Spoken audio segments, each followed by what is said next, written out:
All right. Man, so much. Bro, are you paying attention to the budget? I'm not. Yeah. I'm actually not. Yeah, but I would love to hear about what. You and like 90% of us, right? Are not really paying attention. I'm paying attention as much as I have the tenacity to do so. Right. It's really complicated, man. You know, it really makes me, I feel really pretty angry that, just not angry, but disappointed, fascinated as a sociologist, okay, that we got to this point, but annoyed as a Virgo, pissed off as a Virgo, really, not just annoyed. And that we have such a complicated situation here. It's just, and also just kind of pissed knowing that the reason we have budgets that are so incredibly complicated is because clearly, you know, the people who make the decisions benefit from the decisions. Right. And they're going to have all sorts of tiny little ways in which they ensure that they or their constituents benefit. And is that one of the things that's annoying you? Yeah, no, it's away at me, man. And but when I say their constituents, I mean the people who fund their campaigns, because in the end, that's largely what it is. And which are, and those people are usually like corporations or, yeah, moneyed interests. You know, like, you know, we built a political system in which, you know, that's based on party politics and, you know, based on representational democracy. But, you know, it's all about who's going to be the representative and who's going to represent us, you know? Yeah. And so what is the main things that you're pulling away that you've been seeing most recently that's like fascinating you, that, you know, as a sociologist? Well, give us some content. Well, first off, yeah, I'm fascinated with just the complexities of our entire tax system. Right. You know, which is like, it does not in any way need to be that complex. But and so what are you understanding about the tax system right now, in terms of like what you? Well, you really just have to go back. You just have to look at the layers of things that are in the budget. Look, in order to pass the bill, you take 24 to 36 hours to go through piece by piece. It's like, we really don't need that, but whatever, but we do. And especially when I know that in the end, people, you know, when you're a representational democracy, that means, you know, you have to get elected and you need money to get elected because, you know, we don't publicly fund our elections. We could, but we don't. And because we don't publicly fund the elections, that means each person has to go out and collect money to fund it, including, you know, a wide range of the judges. Like, how can you be a judge and have to fund your own election? Like, that just seems like an oxymoron. Who you know, that you're gonna, your job is to look at facts and then, you know, adjudicate the two different sides who are arguing about the meaning of those facts and the way they play together. And that, you know, you've had to go out and get money to fund your election to be able to sit there and be that adjudicator. I mean, that just is silly beyond belief. Right. Because then power can, like, it puts power to play, you know, like whoever has the most power, the most money essentially can get in those positions. Is that what you're saying? Yeah, you know, like, yeah, and you can't, dude, you know, look, that's just the nature of life. It takes a really unique human being to be able to put walls up to people who to whom they owe allegiance in some way. Family members, friends, people who help them get into certain positions, whatever it is, right? You know, students people who are close to me, they come to me and they ask me for a letter of recommendation. And, you know, and sometimes I'm like, I don't really want to write a letter for you. And then it's like, but I got to write a letter for you. Okay. I don't really want to say anything. I got a lot of things that I could say. And then, you know, then I find that aren't really super positive, but maybe they're just like, okay, this person, Elijah, yeah, he worked for me, and yeah, he's a nice guy. Okay, there. How about that? I'm grateful for that, Sam. Yeah. He's a nice guy. But I'm not going to write in there. He's the smartest student I've known since whatever. But Yeah, I mean, you tell the truth. You're not. You know what I mean? No, I mean, if that's my assessment of you, that's what but I'm going to feel obligated because I'm Of like, course. oh, Elijah, like, yeah, right. And then I got to find some way to twist and turn. That's allegiance, right? That's what it is. And so, and so for someone to be able to, to put to bar those social contracts, you know what I mean? To just like, yeah, that's right. It takes a special person to be able to do that. Right. That's right. It takes a special person, and most of us are not that special, and because we like fall to the social pressure of those contracts.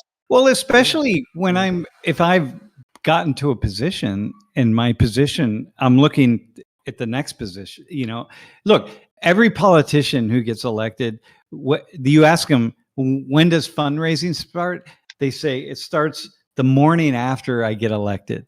Okay, whether it's a 6-year Senate term, or a gubernatorial term, or a mayor, or whatever it is, it starts. Fundraising begins the morning after you get elected. Okay, that's what people say. I'm not getting that. Meaning, I got to go out and raise money for my next election campaign. Wow. Okay. So no matter what, it's just like, that's what it is. And so when I look at these tax documents, I'm like, the people with the money are the ones that are funding the election.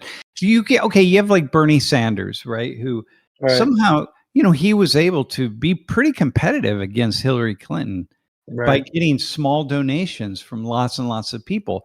But in the end, he didn't even come close. He didn't come close, and he wasn't competitive with her financially. Like, it just wasn't. It's not going to happen. So it would take a really, really unique situation. So that shit just drives me to the edge, right? And when I hear people say it's the best system there is, I'm like, dude, are you nuts? You know what I mean? It's the best way. Whatever. It's just like, it's rich people. So anyway, this current tax. Are you saying we should have like regulation to who should be like, to where we can get funding? Or like what we could have that. We could have publicly funded campaigns, meaning that you take tax dollars, let's say, right? And people can contribute to it if they want. That's fine. But each candidate has essentially an equal amount of money that they can spend. And what that means is you really get to assess who the candidates are. And we should know by now, anybody who's thinking about this would know that it doesn't really, anybody can do the job. We're not electing the most qualified people. We're electing the people who got the most support behind them. And rarely is it that the person wins who had a lot less money and a lot less support. So in the case of the current mayor's campaign in New York City, like, listen, Cuomo, he had the power of the party behind him, man. Like, old school party. He had a lot of money behind him, and then the other guy won. This Mamdani, or whatever his name is. So that's rare. It's rare. Yeah. Right. What was happening? From seeing that instance, like, how do you think he won? If he had all of that power, like, what do you think he was benefiting in? Well, number one, I look at Cuomo. I mean, my God, the amount of just scandals, money and personal and shit that he's involved in. There's a pretty low bar to climb to be more ethical than that guy, right? Wow. Okay. And number two, he represents the old school. And three, he represents the old school of the Democratic Party, which right now Democrats are starting to go, whoa, hang on a second, man. The old school, that got us here to Trump, and we need something. We're going to need something new, right? So I think this guy represented that, and so, like, okay, something new, like, really big. He's also kind of represented a populist perspective. He's really smart. He's fast. He's populist, like, as in, like, for the people. Yeah, Or he taps into that populism. He taps into that. right. We listened to him talk. Yeah. He gave a Mhm. response. There was this debate response he did with Cuomo, man. It's like Mhm. Cuomo said to him in the debate, like, you know, you have no experience. What do you have? He says, well, what I don't have is your background. And then he listed all these like these things, the nefarious things that Cuomo's been That he's involved done. in, man. It was very Yeah. funny. Jeff, if you could Right. find that, it would be really worth watching. It's really, Yeah. really funny. If Uh-huh. someone could find it and put it up, it was from their debate they did. It was just quick. It Mhm. was like 60 seconds, but it was, oh my God. Wow. So he Okay. essentially used all of the things that he has done, that like you were saying, these nefarious things that, don't look great to the public eye. Yeah, yeah, And he yeah, used yeah. those that, right, right. And so the public is like didn't no longer aligned with like his uh Well, it wasn't a slam. It morals. was, yeah, Go ahead. yeah, I think, but people were really starting to I think there were a lot of reasons that Cuomo lost, but that Yeah, was yeah. one of them. One of them. And Uh-huh. so, and then the other side, so it's hard to get elected if you don't have money behind you. And so Right. this is a problem. So people are there's this thing in the US, we have this idea that, oh, but we can't publicly fund elections. I'm like, look, man, you are funding elections when rich people and and the larger corporations they're the primary funders of elections. You're paying for that. Like in the end, you're paying for it. You get, because what they do is How so? because then they're going to be in charge of the tax bill, and then they're going to make sure that they give themselves like all the tax cuts that benefit them. I mean, you're gonna pay one way or the other. So pay it in Right, tax dollars and let everybody right, pay it equally, and have a pool of money, and force the people who are the politicians to have to actually compete on an even playing field, and then we'll see who the right, idiots are, and right. who the thieves are, and who the whatever are. We're going to Yeah, actually get some really good candidates. And right. so, but that's not It, where we're at. And so that's not a socialist idea. It's a democratic idea. you know what what's the impact of all of this money? Like, for example, if Hillary Clinton had more money than Bernie Sanders, what's the impact? This might be a dumb, but what's the impact of all of this money? Like, where is it all going? Are they winning because they have leverage in marketing, or they have leverage in propaganda, or leverage in like because of all this money, or like where exactly is this money being funneled into? That's like showing greater yeah. results. Yeah, it's all of those things. All of those Yeah, things. it's all of Okay. those things. Yeah, you Mhm. just push aside all the other candidates. And almost Ah, right. You dominate the media, you essentially. dominate, and people Right. think it's as old as life itself, man. The Right. person whose name is out there most often is the one. It's just memory recall, and what we know Mhm. is that's how people operate when they vote. Familiarity effect, like, Yeah, it's instant. familiarity. Yeah, I'll vote for that Yeah, guy. yeah, yeah. I know. Uh-huh. I've heard his name. Whatever. And Right. it's party politics. The parties they just control stuff. Right now Right. we're hearing. I just, for whatever reason, I see all this stuff from Kamala Harris. It's like, we're Donald Trump is destroying the country, and follow me. I'm like, look, man, they did follow you. You're like a nobody. What you need to do is you need to go away now. You know what I mean? You can't Mhm. win the next. This is silly, right? She's even more embedded in the money. So it's just like, oh my God, it Wait, what do drives me you nuts, you man. said you saw this recently? Yeah, she's Campaign? all over the media now, and emails and text messages, and I don't know how I got onto this text messaging thing with the Democrats. I get it with Republicans. I get it with Democrats. I get it with the Libertarians. I'm like, why are you all sending me text messages? Like, how did I? Right. Yeah, I It's get like, those same ones, I think. I get those text yeah, messages too. yeah. That's funny. Okay, okay, okay. Yeah, and so what, Anyway, she's just gonna like, maybe she might run again? Is that what she's trying to do? Like, well, run. that's the idea, but who knows if that's like Right. even if the party would stand up in that way. Mhm, mhm. It's really crazy, man. Okay, so the tax bill. You ready? So Yeah. here's the cool things. We're uh, Anyway, by the way, I want to go back to that idea. Publicly funded campaigns. Mm-hmm. You know, people say, what can we do?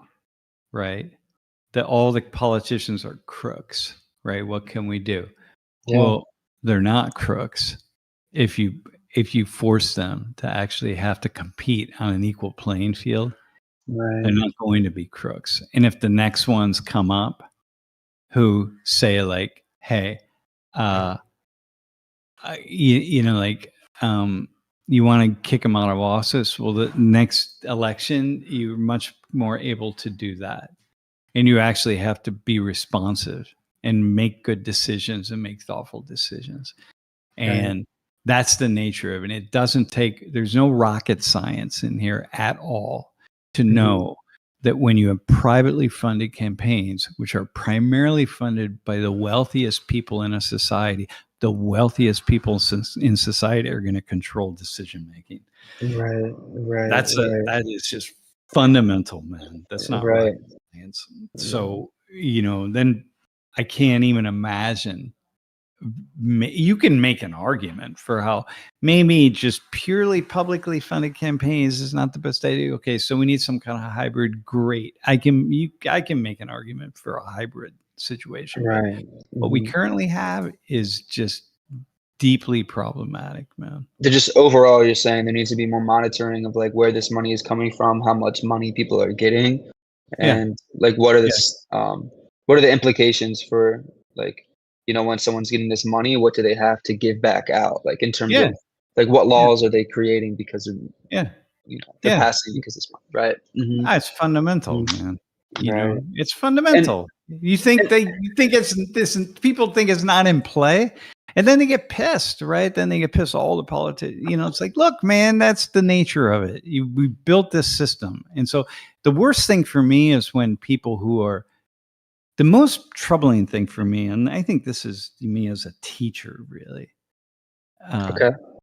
It's when people who have the least to gain from a situation are the biggest cheerleaders for a system that absolutely works against them, you know? And it's The people that like, have the dude, least you have to gain. none.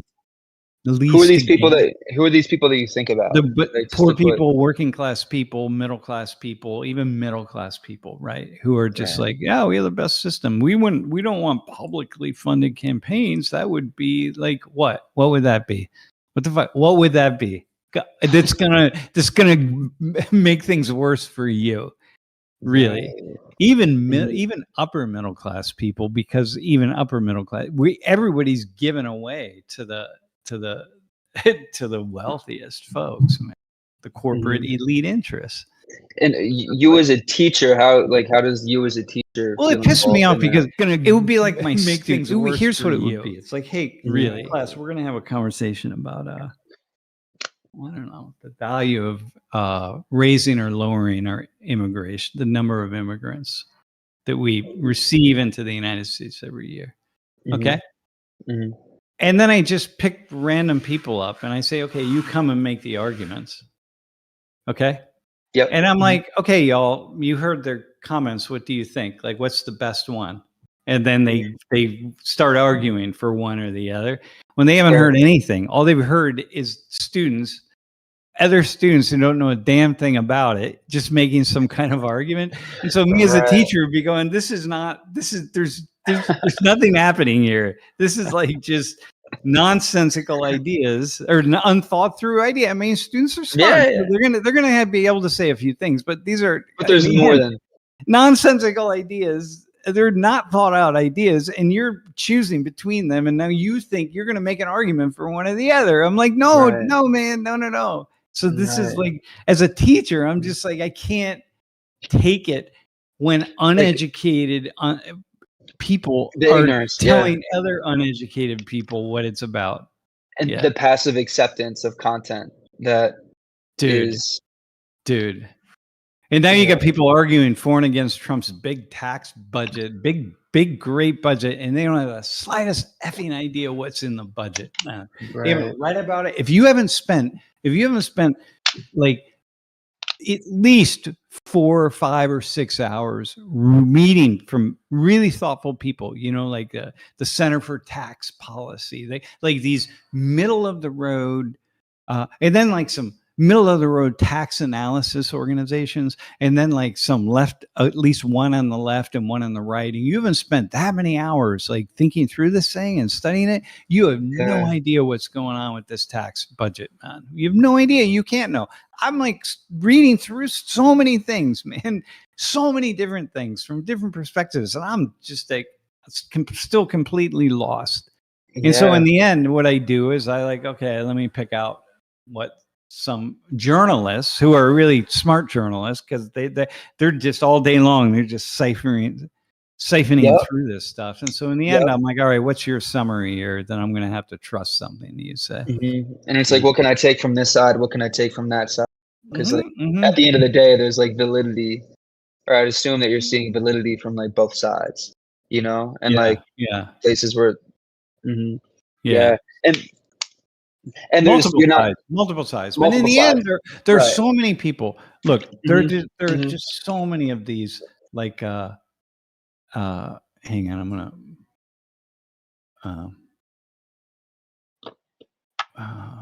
Jeff, can you pull up? Hang on. I can pull up anything you wish.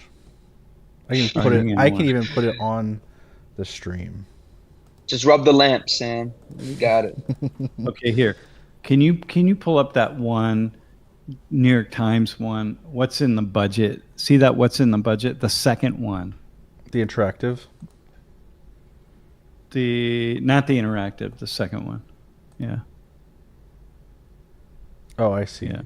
The one that you're highlighted. Got it. Hold on one second. But wait, we're not going to be able to see it. Yeah, you will. Elijah and I won't be able. We'll be able to see it here? On the stream. You will, not on Discord. On the stream. Okay. All right. Okay. So I'll go ahead and transition that over. This would be a really good. This is not a good one, but hey, by the way, if this is the one we're pulling up here. Cool! You're sending it. Yeah. Look, I just want to say something about the New York Times. I get tired of the opinion. The opinion side of the New York Times has just got really left. Okay, so it's like you got a little too left for me. But the New York Times, the journalism in the New York Times is really pretty damn good. And but anyway, you're noticing, okay. Yeah, in this analysis. So here, this is the thing, right? You have.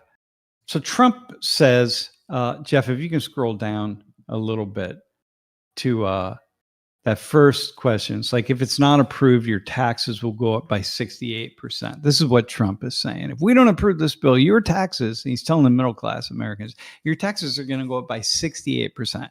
Well, first off, that anybody should just say, like, okay, that's like telling me that if I pray hard enough, I'll a unicorn, a reindeer, and a Santa, and Santa will land on my roof. You know what I mean? It's not. It just sounds. That sounds fantastic. So wait, you're saying that You're saying that 68%. That doesn't seem. Yeah, it's not going to go up 68%. That would just just stop right there and be like, hang on, that's not going to happen. Okay. God. It's just illogical that your taxes are going to increase that much. Like, come on. And this has come from like your research, or like what makes? No, first off, that's Trump saying that.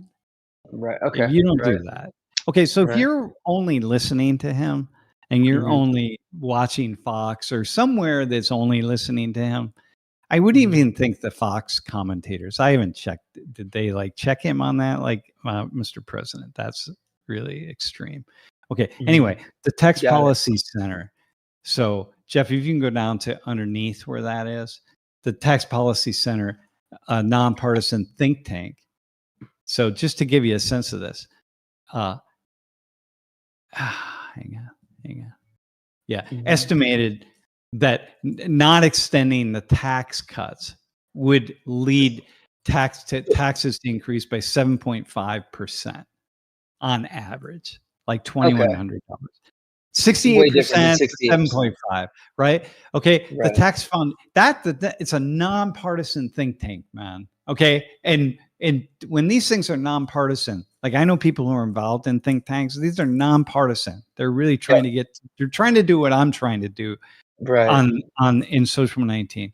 The tax Right. foundation, which is another one, but they favor lower taxes. So the tax foundation is a really good one. I use them a lot when I'm doing stuff on taxes in class.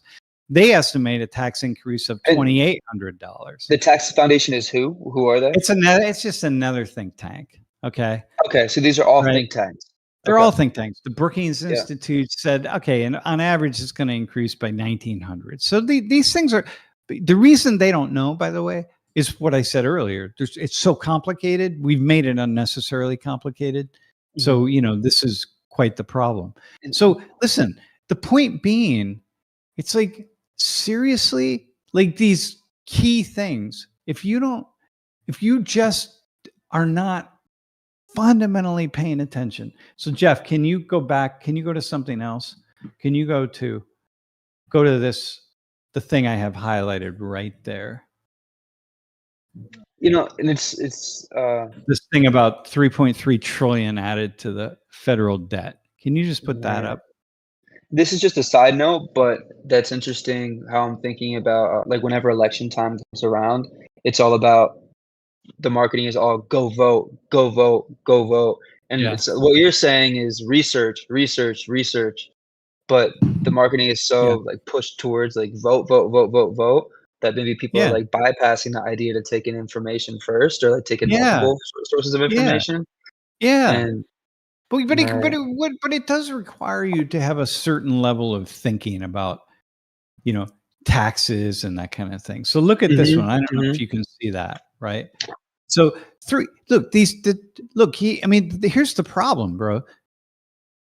It's great. Okay, let's cut taxes, but we do have things that we have to pay for that we can only pay for by way of large collectivities. Like there are things that you fund. Okay. right. Everything. You get this. I say this all the time. You need a government. We need to collectively fund certain things that human beings need to live together in communities. Right. Okay. That shouldn't be taxed, that the civilians shouldn't be paying for, but it should be funded by They can't be paying for it. Dude, they can't be, right? When it snows here, you don't go out with your shovel and start shoveling the streets, because what you've done is you've paid your local taxes, and the local taxes mean that certain people in government and our local government, they decide, okay, how often does it snow? How many snow trucks do we need? Snow plows? How many, who on staff is going to run those snow plows? How long is it going to take us to plow the streets, et cetera, et cetera? So you don't have to do that. You pay your taxes for that. You pay taxes for all sorts of things like that. When you drive back to see your family, where's home for you? Where's your family live? Eagle View, Exton, PA. It's like 2.5 hours out. On Route 80 or Route 322? I think 322. Yeah. Okay, so you jump on 322, man. Right? There are no potholes. Your car's not going to fall into some like big huge pothole. People take care of Route 322. The reason is because you pay state taxes, and that's a state route, and we insure at the state that we take care of these routes. And so you're not thinking about it, but the fact is the only reason you could do that is because you pay your taxes. What the fuck? People who think like we should have zero taxes, where are they going to drive? Like, what are they going to do? How are they going to get from one place to another? Right. So we need taxes. That's the nature of it. So there's some argument, but are you saying there's some argument that's saying no taxes? Dude, there are so many people that just like, even all these anti-tax people that I refuse to pay taxes. I'm not, like all these anti whatever. I don't know what these knuckleheads are called. It's just like, it's dumb. It drives me nuts. Right. Anyway. So Trump is like, okay, we're going to give you all these tax cuts. You pay too much in taxes. Oh, okay, great. But we do have these services that we need to pay for. So and we have this big federal deficit that we need to pay down because we've been overspending for the past number of years. Okay. And so he's also expressing the idea of like lower taxes, higher paycheck. right? Or like a Higher higher paycheck. tax, Oh, I higher love tax it. bracket, Sounds great. Okay. But the right? fact is, I do have things that I need my government to do, right? Right. So Hmm. I want to, when I put my garbage out, I want to make sure it gets taken away. I want to make Hmm. sure I have clean water. I want to make sure that nobody dumps their chemicals in the water that we're Yeah. using here in And State these College. are all state taxes, right? Like that would Yeah, be they're considered state, they're state tax, federal, they're right? state, they're federal. My nephew is Okay. flying here right now. He's on an airplane. He's flying here from on a flight from Chicago. He and I are going to play golf for a week. Okay. Nice. Yeah. Well, we're paying.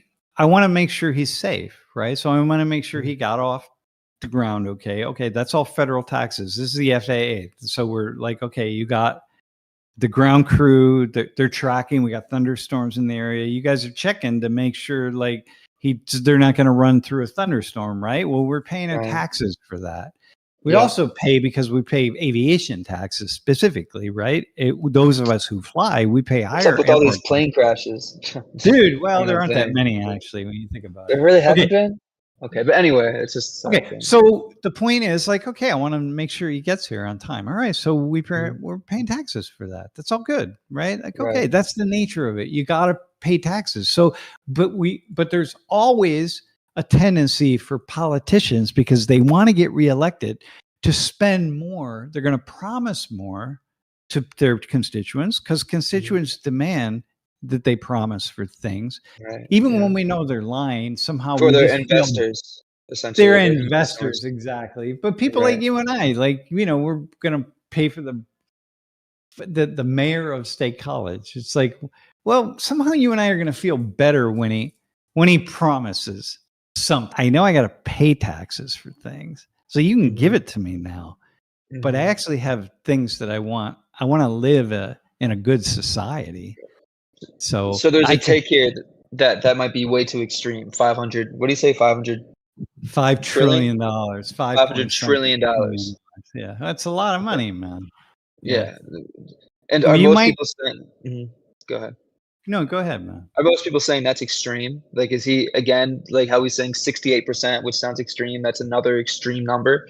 No, $500 trillion. no, no. I think Okay. most people are saying cut more, like give us more tax breaks because people don't understand. Everybody feels like their taxes are too high. Mhm. Everyone does. Okay, Mhm. but people don't because everybody has their own individual idea for what their taxes should be paying for. Right. Like, I don't want to pay for the things that you think are important. I want to pay for the things that I think are important. And if Right. those things are being paid for, then I feel like, okay, taxes are fair.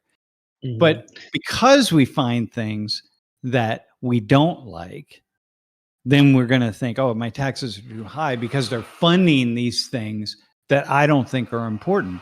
Well, Right. Like, okay, I'm under like other gender people think issues in they're important. schools or Yeah, like exactly, dude. stuff like that, Yeah, or like creating a new bathroom yeah. for, okay, Or like, yeah. well, I think yeah, it's really good that we bombed Iran. Well, yeah, well, do you know how much money we spent bombing Iran, man? Do you know how much How money much? we're gonna spend? Like, well, I haven't added it up, but it's a lot of effing money, man. Wow. Right? Uh-huh. Do you know how much money we're spending here? You know how much money we're spending there? All the things that you think, but we're not thinking about it, right? Right. So anyway, Mhm. okay, so Trump, Which so brings in that standing video, but so go which ahead. brings us to another thing, right? Yeah. So here we Mhm. go. Now we're gonna have like so now you gotta have tax cuts Mhm. because it's like, all right, well, I gotta cut some things out because if we're gonna give Mhm. tax breaks, if we're gonna give money back to people, I gotta come up with that revenue somewhere. Like, where am I gonna Right. get the revenue? Because let's say Right. we want a balanced budget. So we're gonna give 5.5, I think it is, $1 trillion in tax breaks to people. Okay. Right. Well, where am I going to get that from if I want a balanced budget? Because remember, right? Right. Trump and Biden and Obama and Bush, everybody promises a balanced budget. But while they're promising a balanced budget, they're also promising 1,000,001 things that are going to cost money. you know, Right. Yeah. it's like, Uh-huh. how are you going to balance the budget when like you're spending that much money? All right. Yeah. Yes. Okay. Uh-huh. Okay. So, So what are and we this cutting? What are we cutting, man? Right. What are we And so cutting? You funding, think? right? Yeah. What are we cutting? What are we cutting out of the budget? Like things for rich people?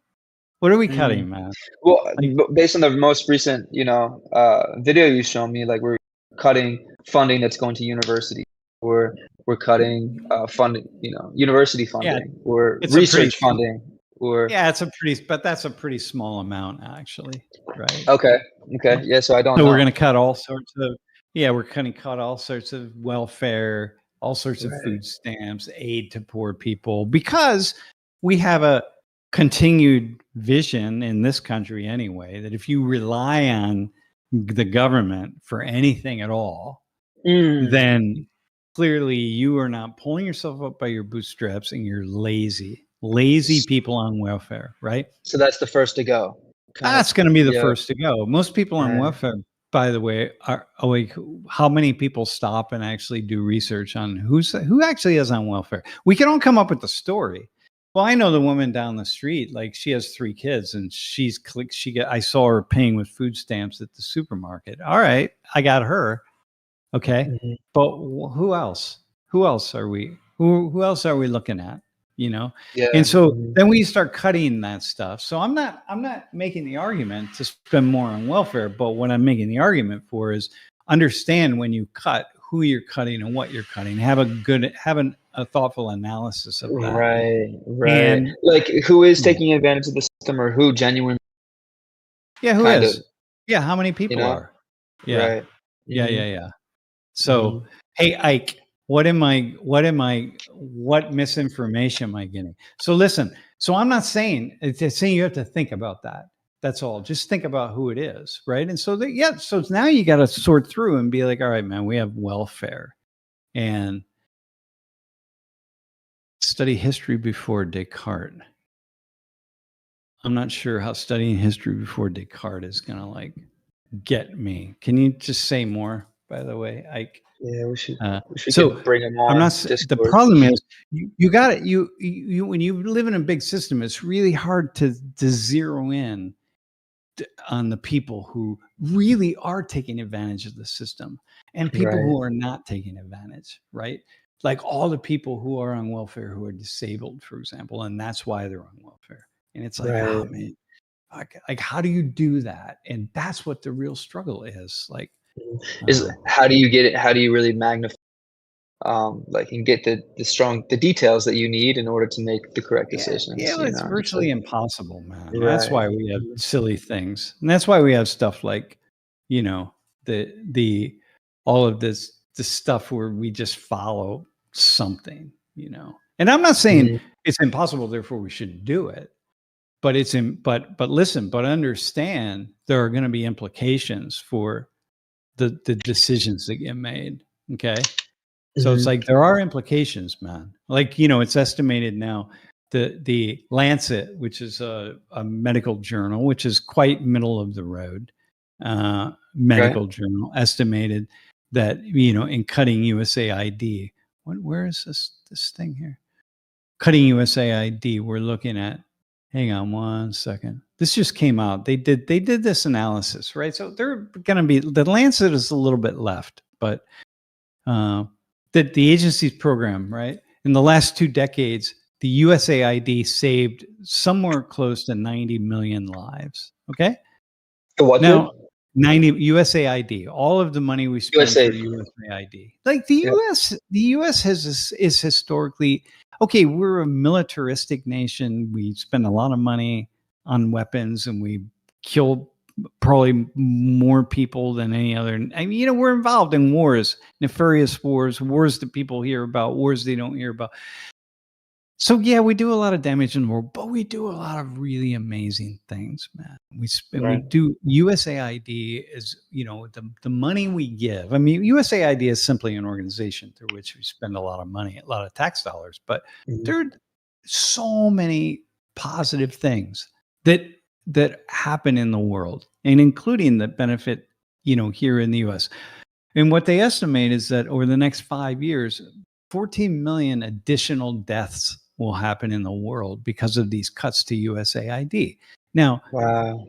that number, when I see that, I'm like, whoa, that's really high. Okay, so now I'm immediately going like, hang on a second. This is the Lancet. You know what I mean? Right, So these right. are Like, like, okay, these are really smart people, but they're going to probably, they're in the medical profession. They're in like health. I'm like, you probably lean left. So you probably pushed a few things that maybe I wouldn't push. Okay. So let's cut that back a little bit. Right. when you say push a few things, is there Maybe they are just exaggerating a few places, right? They're in estimating terms of like 14 the million. deaths? Yeah, the deaths. It's like, and that's just deaths. That's not Right, even like lives being destroyed by one thing or another. So right. then it's like, Mm. you know, and by the way, And the U.S. benefits. The reason we benefit is because we benefit from a stable world. When the world, when we look, we are the global economy in the world, and we are operating in economies all over the world.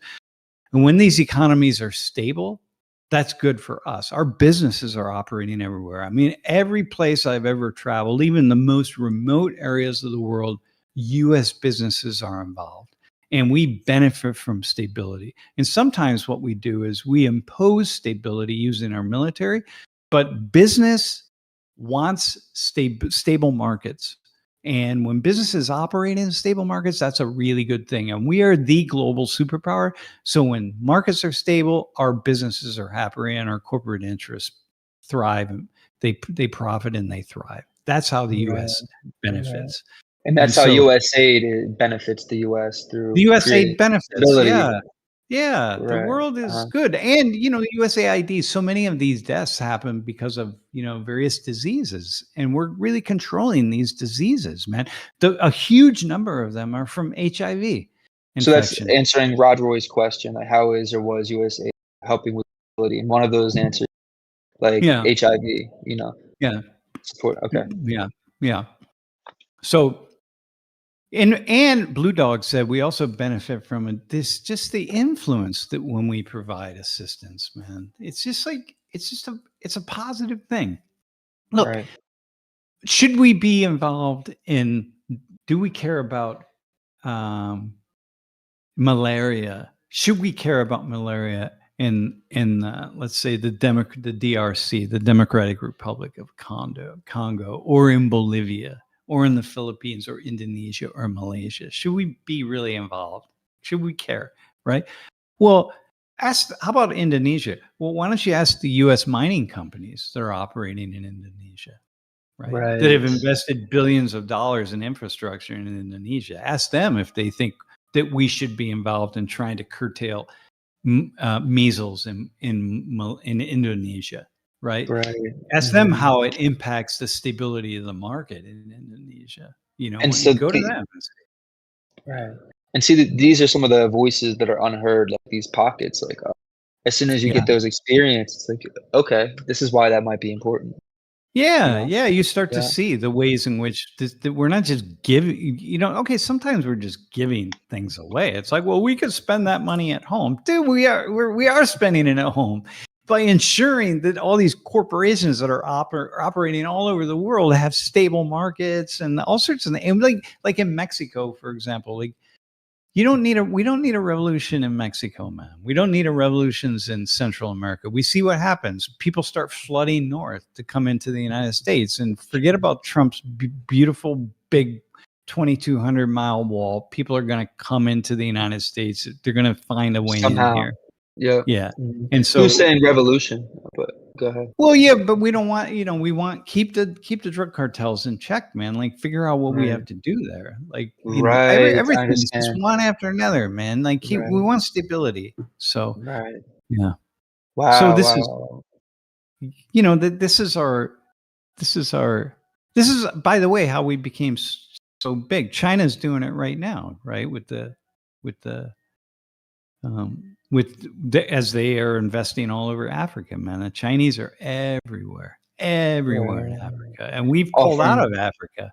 But Africa has the minerals and like, oh my God, man. When Lori and I were in Ethiopia, every crane had Chinese lettering on it. It was all the Chinese, just like investing in Ethiopia. And then, of course, through the IMF, we immiserate, we make them dependent on us. This is like dependency economics. We give them loans. Hey, we'll build a hydroelectric dam for you. And like, okay, great, but you're going to have to pay us back. And then, you're going to pay us back on the interest rates that we want. And the whole 9 yards. So but that benefits us because we're building it. They're paying for it, but we're building it. And we're going to build the dam in a place where our businesses are going to need electricity. We're not going to just build a dam for you if it doesn't benefit us somehow. Right.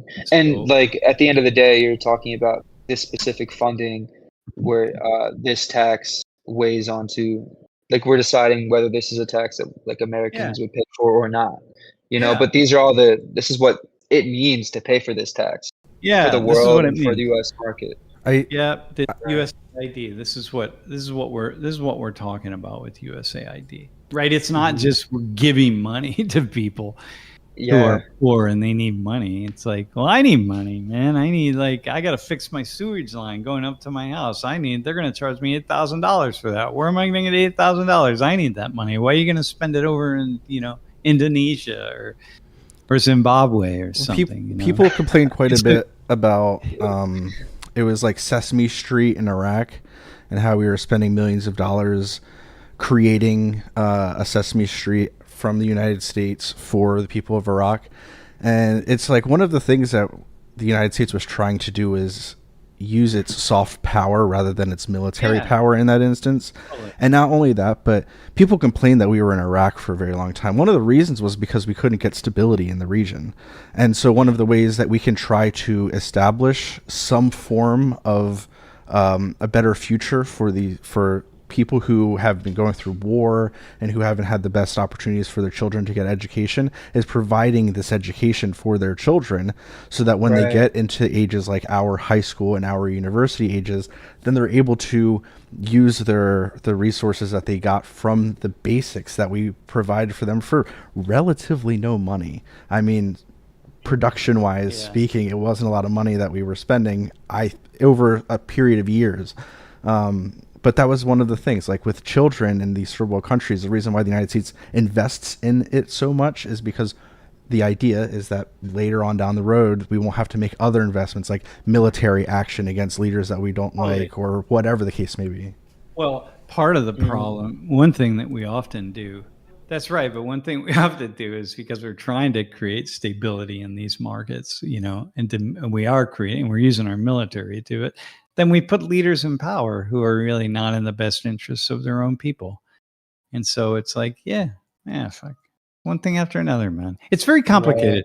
The point being, no, go ahead, man. No, it just made me think about global civilianship and how, like, if you think, I guess these things become easier to accept or digest if you think of yourself as maybe a global citizen. But like, not that you have to, but it's just what it makes me think about in terms of, go ahead. No, I think it's both. Think of yourself as a national citizen and a global citizen. And once you realize we are not, we are a global power. And so therefore what happens in other places around the world impacts us. Right. And people think that it doesn't impact us. Yeah. But they don't understand they're not looking at the nature of businesses and how many U.S. businesses are operating in various countries. So, for example, think about the next time a scrum takes place somewhere, a little burgeoning civil conflict. Well, how about right now between Thailand and Cambodia? Right, there's a little dust up. The Thai prime minister just was forced to put they put her in timeout because of conversations he had with Cambodians that was secretly recorded. Okay, so there's a little dust up over some land between the two countries. All right. Yeah. Okay, so you think like, oh well, this could spiral. Probably won't, but it could. Okay, so now here's what you want to do: go look at all of the. Go look at all the U.S. I'm going to start a new idea called social national. We're going to, yeah. Oh yeah, yeah. All right, here. All right. So here's what you want to do: go to Cambodia and go to Thailand and start looking up all the U.S. companies that are operating in those two countries. Okay, and then start looking at how much money they've invested, how much infrastructure they have there, how much they've invested, and what they're bringing back to the United States, what their revenue is, the revenue stream that comes out of their work in both Cambodia and in Thailand. This is two places, neither of which the U.S. doesn't have a really super strong presence in either country. Okay, not compared to the Chinese, right? And then, but just think about, okay, that revenue stream, think about how that's coming back here and how if there's a major conflagration, as we say, think about the impact that a conflagration, like a war, a fight, a battle, then think about how, how's that going to come back here? So we're global. We're a global power. You can't, there's no more being nationalistic. We're going to only operate for ourselves. Thinking about what's happening on the other side of the world is also taking care of one's own interests at home. That's the nature of it. Yeah, that's what it helped me to understand when you were saying this. It's like, okay, that's why, that's important to, because the people are like narrow. They're like, this is only affecting me, or this isn't gonna, I don't have anything to do with this. Why would I put money towards that? But at the end of the day, like the domino eventually falls over here, like. Well, and it's not like, it's not a major wall in the structure that falls. Like it's not the significant domino, so to speak, right? But it's little by little, man. It's little by little, and this is why in Latin America, for example, this is why we had military dictatorships all throughout Latin America, and in the second half, starting in the first half of the 20th century, but because U.S. business, because Latin America was our land and we controlled it and we demanded it. This was the nature of how this operated, starting in the late 19th century. And with the Monroe Doctrine, the Monroe Doctrine just said, listen, man, this is to France and the UK and Germany and so on. Latin America is the United States. This is ours. You stay the F out, right? And Spain, I should add. And so then one of the reasons we have all these military dictatorships is because the businesses that were investing down there, they demanded stability, and so like, okay, they want access to resources. And when you invest in a place, let's say like tin mining in Bolivia, right? And or Ingersoll Rand is investing in machinery in Brazil. When you build a plant there and you're like, using minerals from Bolivia and minerals from Peru and minerals from Argentina and Chile, and you're building machines in Brazil for the Latin American market, and you've made all those investments in there, and then the leftists come into power in Brazil and they just decide, hey, you know what? We're expropriating all of this stuff that you American company, Ingersoll Rand, shouldn't be here at all. So F it. We're kicking you out and we're appropriating all your resources. That doesn't go well. And so hence the U.S. government looks on after there's a significant amount of investment. And we say like, all right, well, we're going to make sure that those leftists who would be nationalists in their country, right? You see what I mean? They're just nationalists. They're like, listen, you Americans came here and you stole all this land. It's like you stole all the minerals. You paid off rich people so you have access to all the tin in our mines in Bolivia. You paid off the elites. The elites don't give a damn. They like, all right, here, give us our money. We'll give you access to our tin. That's good. We don't have the technology for it anyway, so you'll do that. Well, the leftists in Bolivia are saying like, wait, hang on, they're nationalists, Bolivian nationalists, right? They're going like, who the fuck are you people to come here and take that? No, then they take over the government and they kick the Americans out. Like, well, they should kick the Americans out. You know what I mean? Like, come on, man. So like that happened all over Latin America. That's what the leftist revolutions were about. Okay. You see? Like America coming, like American corporations Yeah, Uh, yeah. So and then they like, would. Okay. yeah, this is like Chile, you know, in the Allende government in 1970. So Allende gets elected in 1970, and the Americans, man, the Americans had business had just like totally thwarted democracy in Chile because our business, one corporation after another, was moving into Chile. So finally, the leftists in Chile started to go, wait, hang on a second, man, this is bullshit. Like, you What guys, was happening when the corporations would move in to Chile? well, they move in, you know, like let's say the Coca-Cola company, they decide, hey, we're going to open the market in Chile. And like, well, they already have a soft drink company in Chile, but it's, you know, it's the 60s. They're not very advanced. And this is Coca-Cola, man, from the United States. Wow.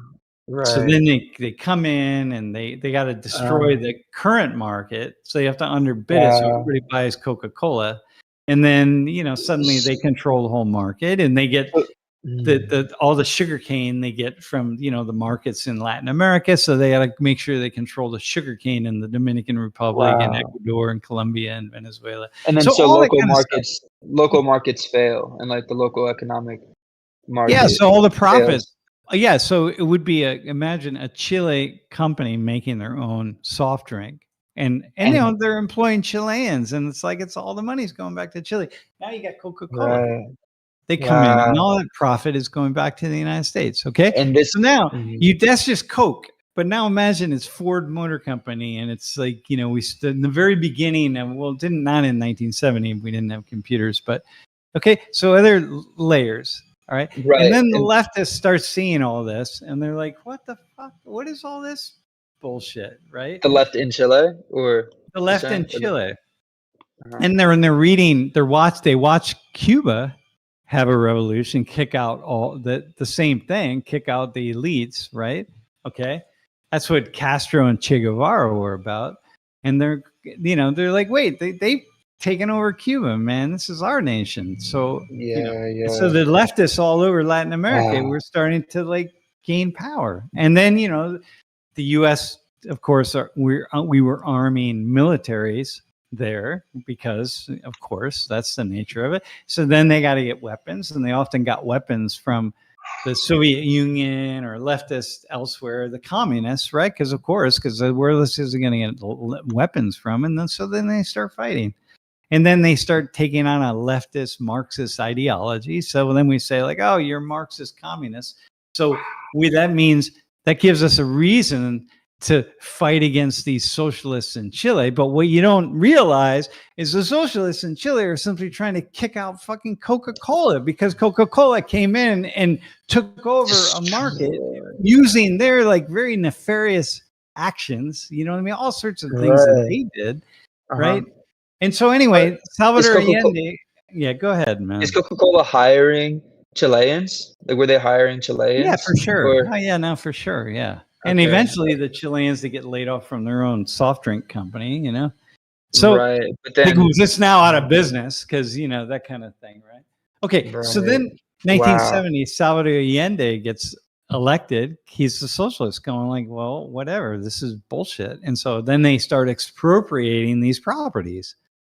Going like, yeah, no, sorry, take your we're actually just going to take over your factory and we're going to take over Yeah. this and we're going to take over that. And like, you got this illegally. And like, and if you don't really understand how people got things illegally, you just got to go back and read about it, how it Right. happened and what we did. Right. Right. And so then, Uh-huh. you know, this is the thing. Right. And so then, but if the Wow. real American patriots, if we knew what was going on, you'd be siding if you were like all these Trump people like make America great again. We've sold our country to the Chinese or to whoever, right? If you go back in time and study the, you know, Colombia and Venezuela and Peru and Ecuador and Argentina and Chile and Brazil and Paraguay and Uruguay and one after another, man, right? Central America, El Salvador, Guatemala, and Honduras, etc. If you study all those cases where there were strong left-wing movements, the MAGA person, Make America Great Again, who supports nationalism, right? Who thinks like Would we be should totally for focus that. on our own country. You would be supporting those socialists in all these countries if you could go back 50 and 60 years. You'd be like, yeah, I got to support these guys because that's what. Yeah, that is insane how they flip the script like that. Well, it's what Yeah. it's what happens, Yeah. So yeah, it's crazy, right? But Wow. dude, this is what I studied for my whole graduate career as a That's Latin such a Americanist, and I focused on U.S. foreign policy, so I was like really deep in it, man. oh my goodness. Yeah, that's so fascinating. Yeah. Holy crap. And And it's I, not about yeah, hating America. It's just right. about telling the truth, man. You know what I Yeah. mean? Yeah. Yeah, letting the small voices be heard, the voices that aren't, or like maybe not small, but just the voices that isn't heard, let it Yeah. be heard, Yeah, Yeah, yeah, yeah. yeah. hmm Yeah, And it's that's fucking- like the power of an oligopoly, right? Like that's yeah, essentially, like yeah, Ford, all these Coke. yeah. Ruled Right. by the rich. Yeah. Wow. And like Wow. people have the idea, like, oh, well, it was a free market. Nothing free about the market, man. When Coca-Cola rolls into town and decides they're gonna move forward with, Yeah, whatever. yeah, But yeah. that's just Coke, a U.S. auto. I mean, things are a little different now because things have changed. We are now living in a global world system. We were building the global world system going back, 50, 60, 70, 80 years ago, right? We were Right. just building it then. So, Right. that's what's really Wow. important. It's a little bit different today. Wow. Wow. And so like how is this all relating back to the tax cuts or the Hang on a second. Let me think about this. Let me take another shot of tequila and think about yeah. I'll go take a sec. it. Thanks, guys. Well, hang on. Let me think about this. So, Well, okay. So that might have been Trump. a jump for me, but I was just No. That's refocusing a it. really, really good. That's a really good thing. Well, so right. So now maybe it doesn't relate to. I don't know how I Maybe it got here, doesn't. but well, Yeah. whatever. But Uh-huh. it actually would if I could. If I would, whatever. Drop Yeah, some yeah, shroom. If I had to took some shrooms or something, I could get there. yeah. Sam, I would love that. Let's go. But but But still, but here's what we have with Trump right now, right? So now they've all argued, Biden, the Democrats, Republicans, et cetera. And by the way, the Republicans have been more responsible for our budget deficit than the Democrats. Not by how a so? lot, but definitely Okay. by so. Well, when they add up the budget deficit during Democratic and What does budget deficit exactly mean? well, the budget deficit means simply that you're spending more and then you're bringing in, Got right? it. I mean, Okay. essentially, right? I mean, And Republicans are understand. more responsible for the Yeah, and reason I don't why mean we just are in spending more. Republican administrations, but I've seen analyses of this that this is lodged in my head where they're Mhm. looking at not just like you could have a Republican presidency, in office, but the Democrats control Congress, right? Mhm. And so, or you could have a Republican in the White House, but the Democrats control the Senate, and the Republicans control the House. Okay, Right. so Yep. it's all just like, but on average, the Democrats have been more, or Republicans have been more responsible for this big deficit that we have. Okay, Interesting. Yeah. which But do you know where the spending is going, or you're going to say which? Do you want to continue? it's I don't going want in to. lots of places, but one is for sure military, but in lots of places. But in a big Got it. part, it's Okay. budget cuts. It's just like, look, we're just going to give these tax breaks, but we're going to keep spending the money, but we're not going to collect taxes on it. It's like, well, if you spend the money, you have to raise taxes, but nobody wants to raise taxes. You don't get elected by ever saying raise taxes. So now Trump is cut these. We're giving over $5 trillion back to American taxpayers, Okay. We're cutting, like 1.9 trillion or something like that. We're cutting a couple trillion. Well, that means we have a $3.3 trillion deficit. And It's so added. where are we going to get that money It's going to back be from? added to the federal debt. We're just going to add it. I'm like, dude, Trump, I thought all the MAGA people, first off, were about balancing the budget. Like, this is the problem with the Democrats. They spend too much. Well, I got it. You spend too much, so you have to cut spending. Okay, Right. that's a good thing. Cut spending so we can balance the budget. But what Trump did was be like, yeah, we're going to cut spending, but then we're also going to give a tax cut. So we're going to have $3.3 trillion. Okay, so here, check this out. So here, you can't even comprehend. Let me read out what it is. I'm going to thank you. This is nice. I'm actually going to put this. I'm going to put it in the chat, man. Mm-hmm. Oh, hang on.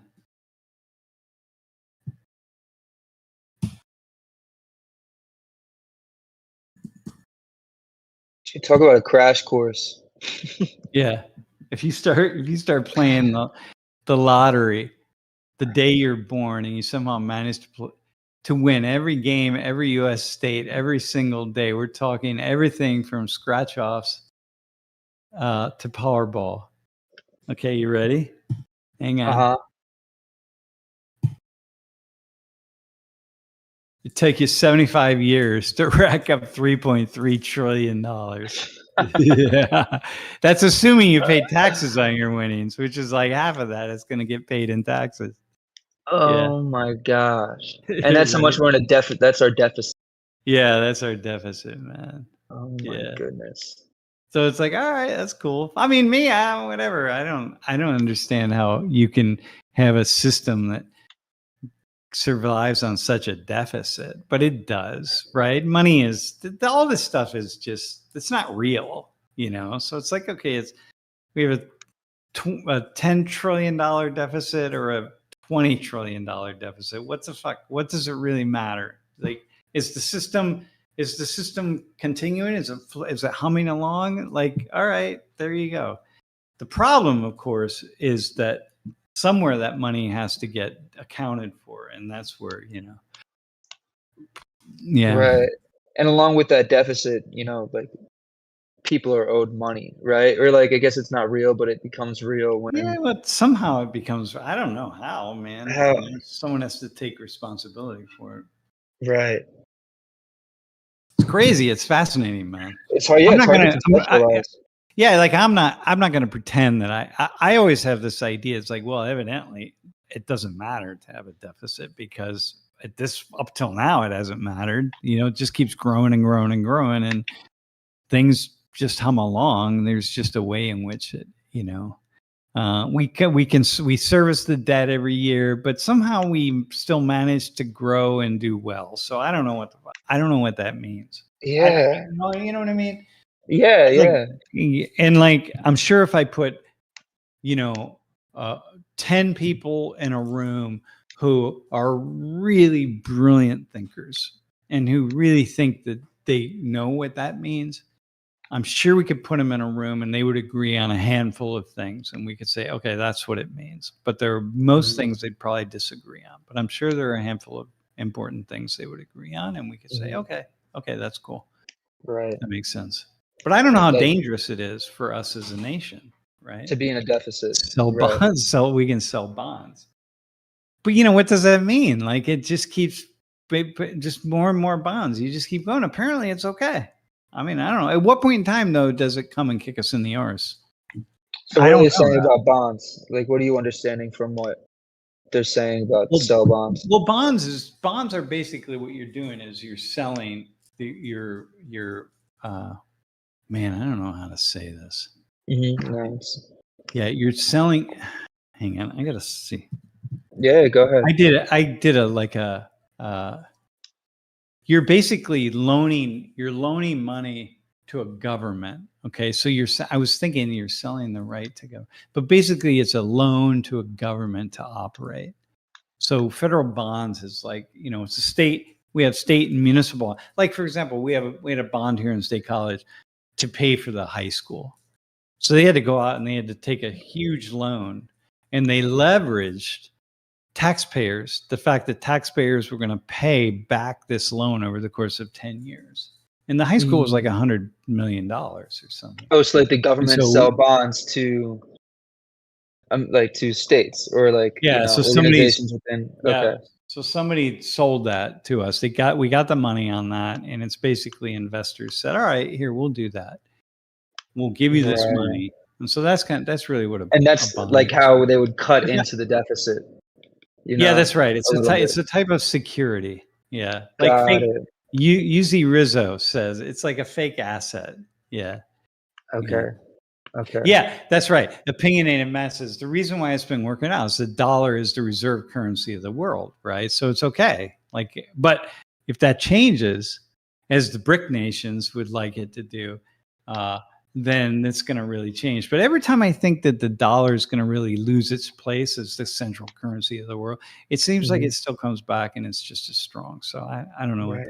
And I'm not sure if you know this, but does the deficit impact what the currency is? Or like with the global? Yeah, for sure. It does. Yeah, but I don't know how though, because the currency. Look, when the dollar is strong, that's really good for half society. When the dollar is weak, it's good for another half. You know what I mean? Because if you want to invest, if you want the dollar for some investments, you want the dollar to be weak, and for other ones, you want it to be strong. So it's like one of these in order to sell or. Yeah. Interesting. Yeah. Yeah. So.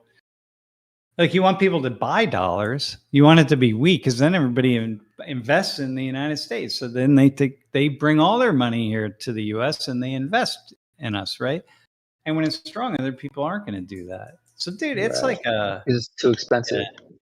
Yeah, it's like really. Wow. It's crazy, man. It's like you see, bro, how much fun it is, man. Yeah. Yeah. Like literally, I just said this is a crash course. Yeah. Well, I'm not an expert on any of this stuff. No, but it's right. Mm-hmm. Yeah. Mm-hmm. I don't know. You're giving your insight what you understand, which is. Yeah, I just try to say what I understand, and I try to say enough that I get just enough that I don't know. I don't want to. I don't want to be stupid, man. Right. I don't want to be more stupid than I am. How about that? Yeah, facts. Yeah. Yeah. Wow. Yeah. Crazy. All right, listen, man. Next week we're going to be back on Wednesdays. Okay. I just had to go. I have class tomorrow, and then I'm going golfing. So with your nephew? Yeah. We're gonna golf. Probably like 6 days, man. We're gonna be golfing. That's awesome. Is he staying at State College? He's staying with us. Yeah. That's awesome. Okay. Yeah. So we'll. Just a week of golfing. He's a really good golfer. So. Yeah. Is he like brother or sisters? It's like a brother nephew. He's only a year. He's my sister's son, but he's only a year and a half younger than me. So he's retired already, man. I mean, oh wow. He retired. I'm like, dude, how'd you do that? I got to figure something out.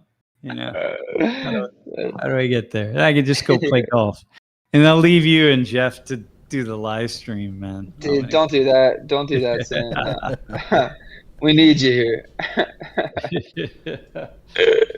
I had a buddy who had an uncle who was 3 or 4 years younger than him. And to me, at the age of like 7, I was like, how is that possible? I was like, dude, that was the story of my life, because I have a nephew who's 2.5 years older than me. And our whole lives, everybody, he'd introduce me as his uncle, and everybody would say, like, how's that possible? Like, oh my God. And when I was a kid, I didn't really understand, because it wasn't weird to me. It was just like, yeah, he's my nephew. Yeah, I also have an aunt that I'm older than by like 4 or 5 years. Yeah, and it's so funny. She'd be like, sweetie, you know how like older aunts were like, yeah. I'm like, this doesn't make sense. Why are you doing that? Oh, that's really funny. Right. My aunt recently found out that she was the reason why I no longer believed at the time in the tooth fairy, because I lost a tooth when I was down with my grandparents and my aunt. She still lived with them, and there was like I lost my tooth, and so I put it under the pillow, and where I was sleeping, I could like hear stuff in the kitchen, and the two of them were talking, and my grandmother was like, "Did you put money under his pillow?" And my aunt was like, "Oh crap, I didn't." And so I, like, at the age of like 6 or 5 or something, maybe even earlier, I then learned that the tooth fairy wasn't real, because my aunt decided, or because she forgot, and then my grandmother decided to bring it up, thinking I was still asleep. There's a fun Wait, aunt how old were story. you? I was How old were you? a child. I may have been in like the first grade at the oldest. Okay, all right. I wondered. It just No, this reminds me happened. of, This happened last year. Yeah. that my dad, I think when I was in preschool, he told me that Santa wasn't real, and I guess I went to all the kids during preschool, Oh uh, no! and I told them all that Santa didn't exist. I don't remember it, but My parents never brought it up to me, so we were in 6th grade and we had to write letters to the kindergartners, like, because the kindergartners wrote letters to Santa and the 6th graders responded. And so my teacher was like, "So I'm assuming all your parents have told you." And I was like, I've known for a few years at that point, but I was like, I told him after class, I was like, "My parents technically never told me, but thanks for the 100% confirmation, because I've never asked an adult." you like handshake them. You're like, thanks for being honest. More or less, because the thing is, I would never believe until like 9 o'clock Christmas Eve, and then I'd like go to bed and I'd be like, "Okay, I do believe. Please bring me good things." I feel like a lot of kids were like that. Maybe just me. That's hilarious. All right, listen. I realized this plane. I just checked. This plane's arriving early, man. I gotta go. Nice. All right, bet. Well, have fun, Sam. That's gonna be cool. All right, y'all. Thanks, Have a good time. everybody, and enjoy the heat and the sun. We're gonna get some sun if you're in central this area. Thankfully. What, tomorrow?